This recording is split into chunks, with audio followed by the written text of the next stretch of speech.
বাংলাদেশ চাই, এটা কি আমাদের অপরাধ? হায় আল্লাহ, এই নির্বাচনের মাধ্যমে আমরা দেখেছিলাম আমরা একটা সিস্টেমের বিরুদ্ধে দাঁড়িয়েছিলাম।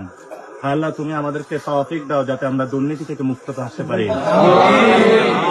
তৌফিক দাও যাতে চাঁদাবাজি, সন্ত্রাস, দুর্নীতি, যত অপকর্ম, অন্যায় থেকে আমরা দূরে থাকতে পারি। বাংলাদেশের তরুণ সমাজ যারা রয়েছে তাদেরকে তুমি কবুল করে নাও।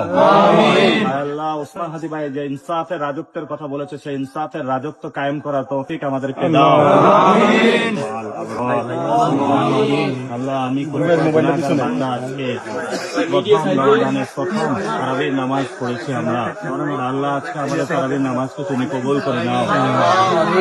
আল্লাহ, আমরা একটি নতুন বাংলাদেশ চাই। ভাই সামনের মোবাইলটা একটু ডাউন করি ভাই, জুলুমতন্ত্রের অবসান ঘটিয়ে মোবাইল একটু ডাউন করো ভাই, সামনের মোবাইলগুলো একটু ডাউন করো না। আমাদের সিপাহ সালার উসমান হাদি ভাই আমাদের থেকে চলে গিয়েছেন। এই আসনটি উনার ছিল। আল্লাহ, জনগণ অনেক প্রচেষ্টা করেছিল, কিন্তু তার জনরায়কে চুরি করা হয়েছিল।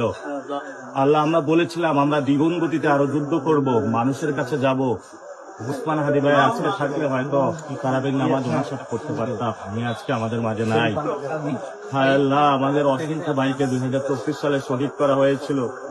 হায় আল্লাহ, আজকে আবু সাঈদ ভাই আমাদের মাঝে নাই। অসংখ্য ভাইকে শহীদ করা হয়েছিল। সেই শহীদের পথ ধরে আজকে তোমার দরবারে আমরা হাত তুলেছি। হায় আল্লাহ, আল্লাহ, আমরা গুনাহগার বান্দা, আমরা নতুন রব্বানা ফাগফির লানা যুনুবানা ওয়া কাফির আন্না সাইয়্যাতিনা ওয়া তাওয়াফানা। হায় আল্লাহ, উসমান হাদি ভাই যেভাবে বলেছিল উনি যদি বেঁচে থাকতেন সংসদে গিয়ে চাঁদাবাজ, সন্ত্রাস, দুর্নীতিবাজদের ঘুম হারাম করে দেবেন। আল্লাহ, আমাদেরকেও তাদের ঘুম হারাম করে দেওয়া।